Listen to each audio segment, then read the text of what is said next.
On this week's episode of Poll Hub, we're talking about two of our favorite topics, polls and sports.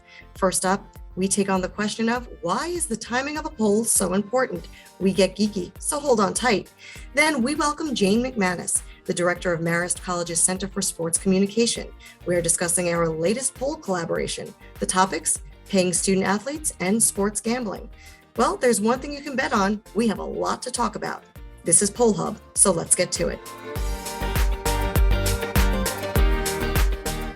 And hi, everybody. Welcome to Poll Hub. I'm Mary Griffiths, sitting in for Jade Dapper this week. I'm Stephanie Calvano, Director of Data Science and Technology at the Marist Poll, and I am pinch hitting for Barbara Carvalho today. And I'm Lee Marigoff, and I am just sitting in for nobody. I'm myself, as always, every week. Hey, what do we got, Mayor?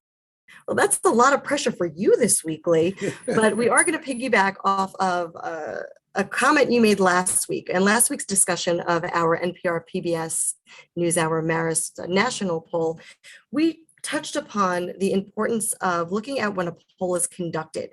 And so we thought that that was something to really dig into, put our poll geek hats on, and discuss that this week. So Lee, why is the timing of a poll really important? Well, for the simple fact that the world doesn't stop while we're doing a poll. Sometimes we get caught in the middle of our field dates and the events change, and then we sort of have to do a before and after with the data. But basically, in the case of a State of the Union, and whether there was a bounce for Joe Biden or not, there was different polls showing different things. And one of the things I looked at when I saw that we did show a noticeable bounce in our polls, which were conducted after his State of the Union, that there were some polls that were done that showed, one by Reuters, the other by the Economist YouGov, that showed that his numbers were creeping up even before the State of the Union. But you had to look at the dates to see that. In other words, it wasn't all State of the Union bounce. If we accept all these polls and they're very reliable organizations, that they were already showing that he was in the, he'd come off the high 30s, and now he was into the low 40s. And then we had him as an approval rating in the mid 40s, I think it was 47%. So that's a big deal in terms of, the timing of a poll. And that's true also when you have a debate. The news value is get those numbers out quickly. But then again, that may be before public opinion has formed on the topic. And, the question is, at what point does it make the most sense to do a poll? And certainly from our vantage point, after the State of the Union is the only time you can measure if there was a bounce for that. And Lee, you mentioned debates. The timing is also something that's really important when looking at polls during election cycles as well. If you see a toss-up, and it's October, but you find out the poll was conducted in August, it's important to know that. Yeah, and then the question is, I think it's also important to look at, are these things, one data point, or does it represent a trend? And that helps understand whether a poll, I know, Mary, we've talked about this, whether a poll's an outlier or it's a part of something. And I felt very strongly that the bounce that we had, because there were these other reliable polls showing that his numbers were already moving up. And since then, other polls have shown that that was a good night for Joe Biden in terms of the State of the Union for a variety of factors. Not the least of which was the bipartisan support over, the Russia-Ukraine conflict. Well, our listeners know that it's very difficult to stump Lee, but I did try to stump him yesterday. And so we thought we'd bring our listeners into this discussion a little bit. So Lee, is there a difference when it comes to analyzing a poll that it takes place around an event versus when you're in the field and breaking news happens? Should we be looking at these polls in different ways when it comes to analysis? So, you're catching something in the middle of something as opposed to a poll that has to do that is all encompassing of a specific event. Yeah, and I think and again, that comes back to the timing issue, and when were the people in the field, and when was the data collected? Because if this is a snapshot, we have to know what we're taking a snapshot of and when. So I think that is important, and as I say, if we're talking about a trend, then we're very comfortable that this isn't an outlier. As you know, we're fond to say today's outlier is tomorrow's reality, and our conventional wisdom, and that we have that. But what I was interested also is to try to understand the bounce that we had historically. And it wasn't just the trend, but also going back in time. And since 1978, there have only been 6 State of the Unions that had a bounce of 4 points or more. And of those 6, Bill Clinton had 3 of them. So to have something that was more than 4 points, and I believe ours was like 6 or 7, roughly, that was an unusual number. But then again, his Biden's numbers were very low going in. So to pull back Democrats to get his numbers up made sense. But I think also there's one other point I wanted to jump in on this and take your reactions also.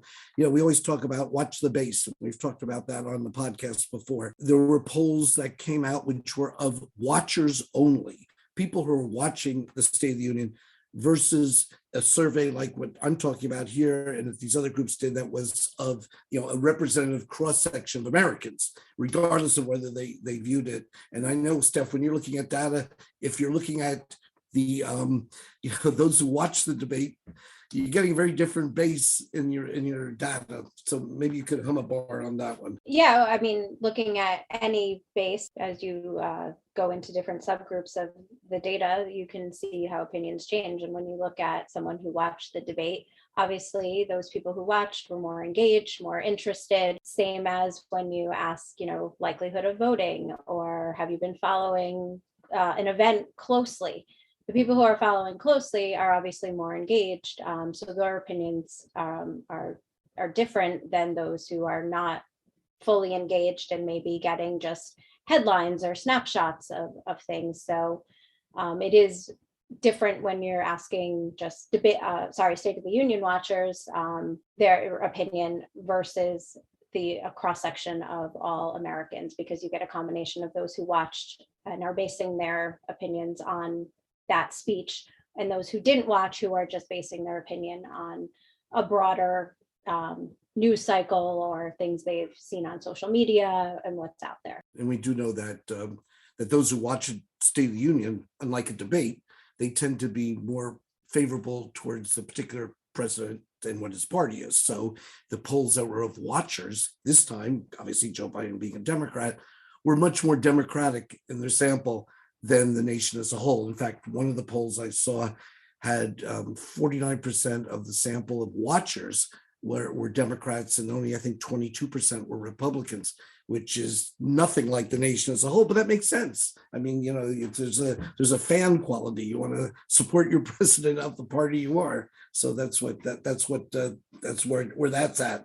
And then that we've seen that regardless of the president, it's his party or her party that makes a difference. With March Madness right around the corner, the spotlight will be on NCAA basketball and more broadly, college athletes.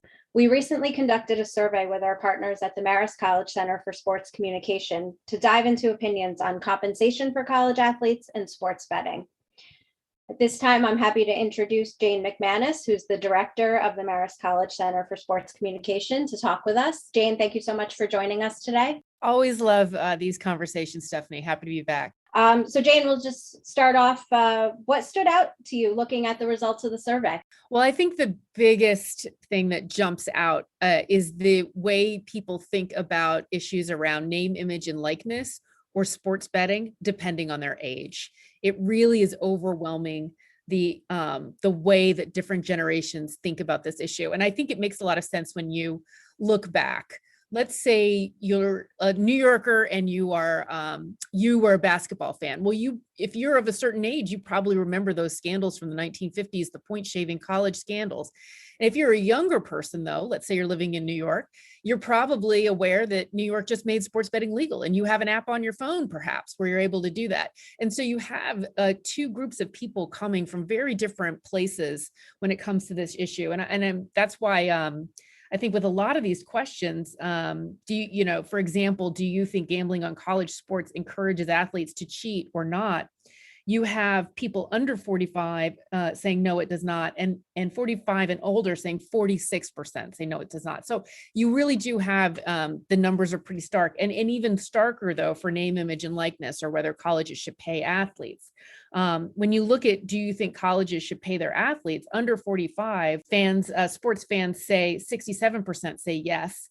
But only 36%, 45 and older, say yes. So, again, you see a real breakdown across generational lines when it comes to thinking on these issues. Has this been trending that way also? I assume the population as some of us are getting older, there's more people who are now younger. So I assume this is having an impact on any of the trends on this in terms of people's accepting either of the compensation issue or the betting issue. 100%. And Stephanie was actually kind enough to pull some vintage polls, particularly a Media General AP poll from 1985, which I think showed just how, particularly on that question on do you think that gambling on college sports encourages athletes to cheat, shows that there have been a real difference and change in attitudes where I believe it was 70% of people back then said yes, now the number's much lower. And I think that's, directly attributable to the way that the thinking has changed in this country. And again, these polls, and I don't have to tell you, are snapshots, right? We're in the middle of a lot of change when it comes to regulation on name, image, and likeness. Of course, it's a 2-year-old idea, essentially. So there's been a lot of change when it comes to that. Sports gambling has only been legal for about 3 years in many states. So you are in a moment, right, where you have, a lot of these gambling ads are basically priming an American audience to be able to accept and participate in sports betting. And so there have been, we are in the middle of a real sea change when it comes to a lot of these issues. And you point out the ads are trying to prime sports fans in terms of sports, the acceptability of sports betting. There has been a change on both of these issues, but not as much for betting as there has been in terms of paying college athletes. What do you think that the reluctance is in terms of embracing sports betting? Do you think it is just that it is so new in terms of Americans' mind frames, or what do you think attributes to this rather? Well, a couple of things on this. Number one, there's a morality issue, I think, when it comes to sports betting, that there hasn't technically always been in the same way with college sports or the ideas of name, image, and likeness. Because there's so much revenue in college sports and people are already participating in it, colleges, coaches, the institutions themselves, I think this is just seen as a way for more for athletes to get in on that wealth. Whereas with sports betting, there's always been, a real issue of is it right or wrong? And, there are certain states that are just not going to make it legal. I don't think Utah is ever going to make sports betting legal for that particular reason. And I think you can kind of see it in something that happened this week, which is that the NFL suspended Calvin Ridley, a player, for a year for betting on games using a sports app while he was in Florida. So there are two messages, right? Like the NFL is sending two messages. Number one, through the advertisements and some of the partnerships that it has, sports betting is harmless fun. And then through the suspension of Calvin Ridley, it's also sending the message that there's no place for sports betting in our league. So, these things are a bit in conflict. And I think it comes down to that morality question, which is associated with sports betting in a way that it isn't with college sports stuff. That relationship is really interesting. You can go back in baseball as far as the, scandals from early on with the Black Sox scandal. Do you think that morality argument and the two messages is something that's going to persist? Obviously, we've seen many professional leagues partner up with some of these in advertising, or I know there's innings in baseball that are the sponsored by these sports betting apps. Do you think that divergence is going to be there, or do you think that it's something that comes together? Where do you think that's going as these apps become legal in states? That's a great question. And I think what we're doing, I don't think that any of these leagues are going to be giving up money. They're not going to be giving up. There's so much money to be made, and sports leagues are not in the business of turning down fistfuls of cash, which is what are being offered by these gaming companies. So there's that. But then I think that there probably is going to be they're probably going to have to relook at the ways that players are penalized for these sorts of things. I don't think that anybody would say that Ridley he wasn't playing at that moment for his team. He was on, he's away from the team, healing from an injury. So, was what he was doing really something that, in that spirit of impacting the game, would have had an effect? I think that leagues are going to have to internally wrestle with these things. Like, if you are going to take all of the money from all of the casinos and the gaming companies, how is it that you can then impose a standard on your own employees that says, no, this isn't fun and games. This is serious business. So I think that's going to have to be wrestled with a bit. And we're in that moment where the pendulum is swinging. And I think what they're going to do is they're going to continue to liberalize those rules because the money is just too good. Jane, I'm thinking that could even open up a back door where you get your cousin to place a couple dollars down for you because you can't yourself. I mean, it just seems fraught with potential problems. Just so everybody understands, the image of the issue of the name, image, likeness for undergraduates right now. What is the status of that? We understand the attitudes are changing, but have we gotten to the point where the NCAA is accepting, just to get a little clarity on where we are on that issue? The NCAA changed the rules just last summer to allow students to profit off their name, image, and likeness. I think what this ultimately did was it caused a lot of confusion.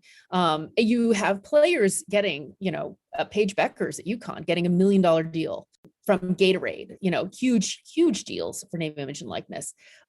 And at the same time, though, you have, I think, a lot of, players who aren't superstars kind of wondering, are they going to cross the line? Are they going to break some rules here without thinking about it, without knowing about it? Colleges were kind of like, what are the parameters here? It's a really quickly evolving situation. But I think, because here you have the NCAA it wasn't all that long ago that if you put cream cheese on your bagel, you were in violation of NCAA rules. So this really is like a sea change just in the last decade when it comes to what these things. And again, this, both sports betting and the NCAA rules change are because there is a fire hose of cash coming in both of these areas in the sports landscape right now. Great. And, we do see that public opinion is kind of following that support. And as the NCAA changes, we're seeing near 3/4 of sports fans supporting this idea that college players can receive some sort of compensation for the use of their name, image, and likeness. It's a great discussion. We always enjoy our partnerships between the Marist Poll and the Marist Center for Sports Communications, and we look forward to more in the future. Yeah, me too. Thanks so much. Well, sometimes we see lots of numbers that change, and sometimes we see something that doesn't change much at all. And this is the fun fact time, which of course is always my favorite rendition. And there have been polls with decades of difference in terms of when their field was. It has to do with pets. And I know all of us are animal fans. So the question was asked by a national sample way back by Gallup on whether you prefer a pet to be as a cat or dog. And 64 years earlier, in 1947, from the second poll I'm going to talk about, 73% went dog, 12% went cat. Fast forward up to 2011, and we have a poll which asked almost identical question: which do you prefer, dogs or cats? And the numbers were 72 and 15. Guys, you got a pet? What would you like? Are you dog lovers, cat lovers? I personally don't have any pets, but I am a fan of both. But I think if you made me choose, as our interviewers like to say, if you had to decide today, I would choose dog. And it's very interesting to me that the Gallup poll and the CBS News poll, all those years apart, showed similar results. Hands down, I'm a dog person. I like cats. I have family members who are cat lovers, but there's no question in my mind. I'm a dog lover, always have been, always will be. And, we're trying to get the little people in our household to clean up their toys so we could bring a dog into the house. Hasn't happened yet, but hopefully it will soon. Well, if Barbara Corrado has anything to say about it, it'll be plural, not one. You have 3 kids, 3 dogs. I mean, that's the way it goes, I think. I'm going to ask Ashley. Isn't that man-to-man defense? Like, if you get 3 dogs and you have 3 kids. Absolutely. No zone coverage there. Nobody in one room. I'm going to ask Ashley and Casey to join on this one also.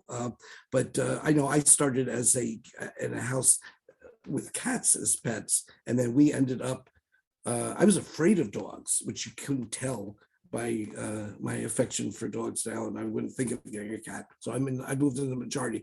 Ashley, you got anything on dogs or cats at home? I have 2 cats at home and I love them more than anything. I love dogs. I mean, my brother just got a dog, so I am a nice aunt to that dog, but I've had 2 cats my whole life. I gotta vote them. I love my cats. All right, there you go. That's what makes public opinion so interesting. Casey, what do you got? What do you like? I'm gonna balance it out with Ashley and be cats. I mean, I can't have any because my husband's deathly allergic to both. But if we had to choose, I'd have a cat. He'd have a dog. Did you know the allergy before you got married? I mean, were you aware of that? This was dropped on your plate. I was aware of it. All right, well, there you go. There you go. We'll leave it at that. Mary, you want one more point? Well, I was going to say it's tied right now, but if we were to bring, well, actually it's 3-2, but I think that we would bring it up even more if Barbara were here, and perhaps even Jay. Oh, absolutely, Jay as well. Jay as well. So I think we're getting closer to being a representative national sample here. We are going to have to ask them when they come back next week.